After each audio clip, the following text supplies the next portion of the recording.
Assalamualaikum warahmatullahi wabarakatuh. Puji syukur kehadirat Allah Subhanahu wa taala atas segala rahmat dan karunia-Nya sehingga kita dapat menjalankan aktivitas kita dengan baik. Perkenalkan, nama saya Keisha Nomenani Anhar dari kelas MB4908.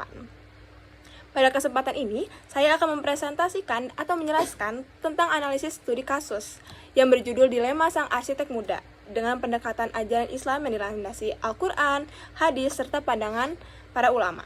Studi kasus ini menceritakan tentang Farhan, seorang arsitek muda yang sukses secara karir, namun mengalami krisis identitas dan merasa hampa dalam hidupnya.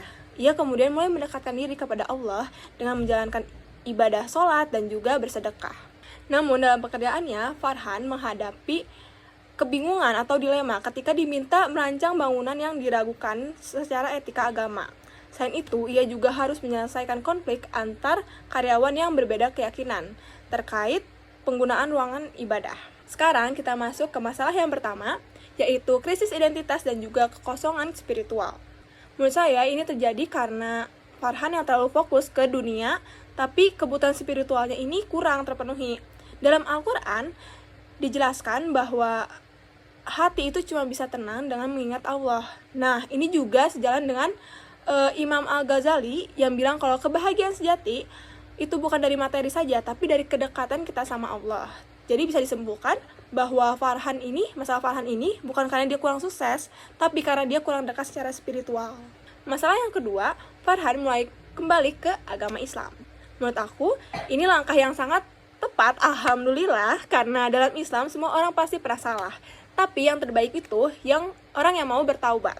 Ada hadis menyebutkan kalau sebaik-sebaiknya orang yang bersalah adalah orang yang bertaubat. Dan juga dalam Al-Quran, Allah bilang kalau dia mencintai orang yang bertaubat. Ditambah lagi, menurut Ibnu Taimiyah, taubat itu tanda bahwa iman seseorang masih hidup.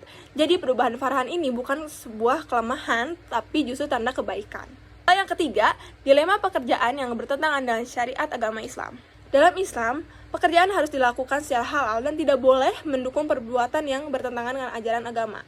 Di Quran Surat Al-Maidah ayat 2, Allah melarang kita untuk tolong-menolong dalam perbuatan dosa. Jadi kalau proyek yang dikerjakan oleh Farhan ini memang mengarah ke hal-hal yang tidak sesuai syariat agama Islam, sebaiknya itu pekerjaan itu ditolak. Dan ini juga disebutkan oleh pendapat Yusuf Al-Qaradawi yang menjelaskan bahwa pekerjaan yang mendukung hal haram hukumnya juga ikut haram. Jadi uangnya juga akan ikut haram. Masalah yang keempat adalah Farhan yang menggunakan sumber-sumber hukum Islam. Menurut saya, ini justru hal yang bagus dari Farhan karena Farhan mencari dasar hukum dari Al-Quran, hadis, serta pendapat para ulama. Hal ini tuh nunjukin bahwa Farhan menggunakan metode yang benar dalam mengambil keputusan. Dalam Islam, sumber hukum terdiri dari Al-Quran, hadis, ijma, dan juga qiyas.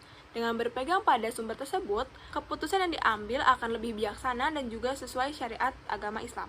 Dalam Quran, Surat An-Nisa ayat 59, juga dijelasin kalau kita harus kembali lagi ke Allah dan Rasul dalam menyelesaikan masalah.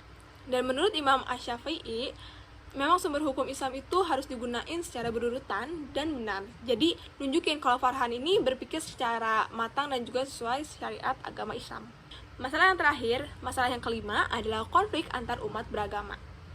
Di sini, Farhan sebagai pemimpin harus bisa bersikap dengan adil. Dalam Islam, kita juga diajari nih untuk menghargai perbedaan. Seperti dalam Quran Surat Al-Kafirun ayat 6, untukmu agamamu dan untukku agamaku. Tapi bukan berarti kita juga lepas dari prinsip kita. Menurut Quraish Shihab, toleransi itu artinya menghormati, bukan mencampur adukan keyakinan. Jadi dari kasus ini kita belajar kalau kesuksesan itu nggak cukup cuma dari materi, tapi juga harus diimbangi dengan kedekatan kepada Allah. Selain itu, setiap keputusan dalam hidupnya sebaiknya kita didasarkan oleh Al-Quran, hadis, dan juga pandangan dari para ulama. Dan yang nggak kalah penting, kita juga harus bisa hidup berdampingan dengan orang lain secara toleransi, terutama di lingkungan kerja. Semoga kita bisa mengambil pelajaran dari kasus ini dan juga menerapkannya di kehidupan sehari-hari. Terima kasih. Wassalamualaikum warahmatullahi wabarakatuh.